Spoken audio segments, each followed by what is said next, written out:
Naging kilala ang mga Koreano sa kanilang flawless complexion dahil na rin sa K-drama at K-pop. At pagdating naman sa mundo ng musika, hindi matatawaran ang impluensya ng K-pop. Isa sa mga venue na gagamitin para sa mini concert ng isa sa pasikat na singer-songwriter dito sa Korea. At alam niyo ba, siya ay isang Pilipina. Ganito nga kalaki ang area na ito at sa ngayon ay pinaghahandaan na ng mga staff dito para linisin ito at ihanda ang pagdagsa ng mga Koreano para panoorin ang kanyang performance. Hello Gwen. Oo. At una, kamusta ka muna? How are you? Well, kakatapos lang po ng 2 p.m. Concert here in Incheon. So, doing very good.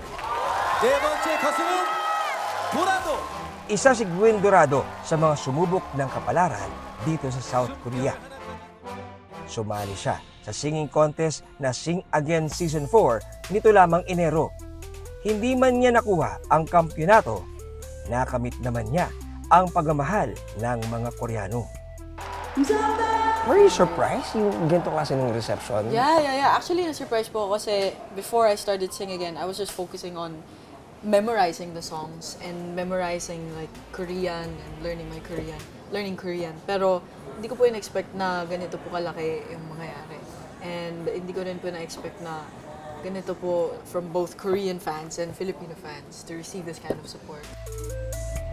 Ibinabalik din ni Gwen ang suportang ito sa pamamagitan ng mga kantang mismong siya ang gumawa.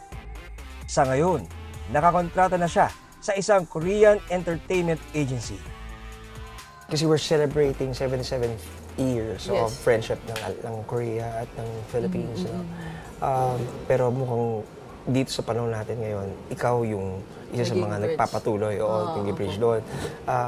How do you see that? Parang, do you connect with that? Ngayon ko lang po siya na-realize actually. Pero I think more than a bridge, I'm grateful that people see me as a tool or a bridge to connect with Korea and Philippines. Pero really, I'm just, music doesn't have any language.